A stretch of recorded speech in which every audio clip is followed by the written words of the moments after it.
Man, I just want the audience to hear, as men, how much work we have to do, and how hard it is to be a man in a relationship. Because one person said we need to figure them out, so now we got to play the guessing game. Another person said we got to make sure they emotionally where they need to be at, because if not, it's our fault. We have to balance all of that bullshit and still deal with what we got to do on a daily basis. When we go out that street with Mr. Charlie, is on our ass because he got a certain deadline that needs to be met, and we got to meet it. Oh, fuck you. We don't give a shit. My emotional stability needs to be in order. You need to figure out what's going on with me, even though you can open your goddamn mouth like a grown-ass woman, and you can tell us. Instead, we got to play Pictionary with your ass. And that's a goddamn shame.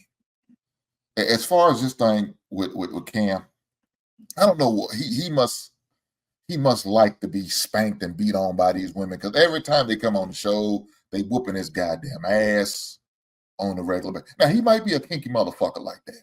It just might be his thing, where he just like to get verbally abused by these women.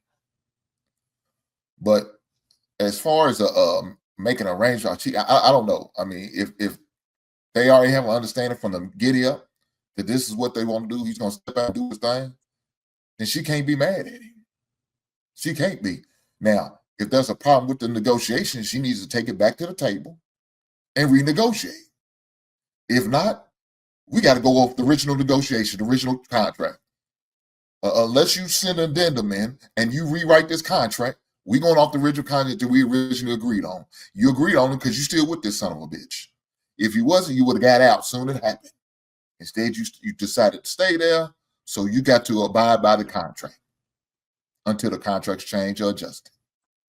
I'll leave it there. I want clarity because I saw a clip that you did and it went viral, and it was talking about relationships, and you had said what you said about your relationship now and how it hasn't always been that person. And I think for me, inside of that, my mind immediately went to, well, is this really cheating or is this an arrangement? Because I think that a lot of the times people that don't understand or don't know, or they're so quick to label something. Oh, that man's a cheater. He's a cheater. Is he? Or is this something that you guys have decided and come from an empowering way where now, you know, she may feel like she has to respond or whatever it is. But the truth is she only feels like she has to respond because people don't know what it is. For sure. So I think that ultimately, because most men, most high value, high earning, masculine men with a lot of options at a certain time of their life will still exercise those options. That's just the reality of the situation. And also, I think that if you talk about it in an empowering way of we are grown adults and we know exactly what we're signing up for, that sounds a little bit different than, you know, I get to do what I want to do. For sure. You know what I mean? Just the difference between this is an arrangement or this is cheating. I don't think most people understand that because most people will never be in the top 1% of the 1%, nor date the. Now, I understand. I'm going to stop it there for a second. I do understand about good communication, but if a man says to you, hey, I want to date you and I also want to date multiple women, do you think that a lot of women will go for this? Is it something that you think it's normal for people to say, or do you think that people kind of go behind women's back because they know it's not the norm, or they know that the woman really not going to go for it? I think that no, go ahead. Go ahead. I can go. I forgot the question. You can go ahead. It was so he brought up about just having a conversation with the person that you're with and saying, hey, let's say hypothetically, if you dating a man and the man says, you know, I'm really feeling you. I'm not looking to settle down with one person. I want to have a man, but I want to date multiple women. Do you think that a lot of women would be comfortable with that? I personally do, because it's all about how you categorize that man now, right? Like what that means is that we're friends, cool. So until I find the one I actually want, you can hang around. I think it's all about how you categorize that man, because he's categorizing you. I'm gonna be honest with you. I'm just gonna wake this up. In 2024, going into 2025, a year of our Lord, you gentlemen should definitely bring that up, because I'm gonna tell you why. These women are out here trying to get with men who are already taken, who are already off the market, who are already married, who are already spoken for, and they're trying to get their attention.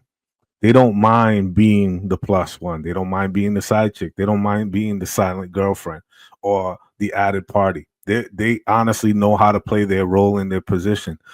And I'm seeing that far more often than dudes actually operating from the mind frame of what JR had described and being like, look, I don't think I want to be with one person.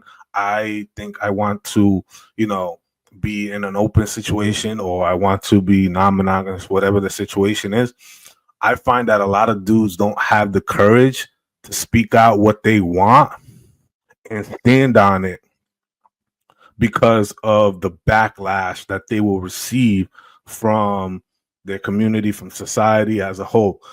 Today, because of the power of social media and the internet, this microphone is a loudspeaker on an international level. So these conversations that are happening here, they're not happening city side, state side, East Coast side, nation side. It's happening internationally.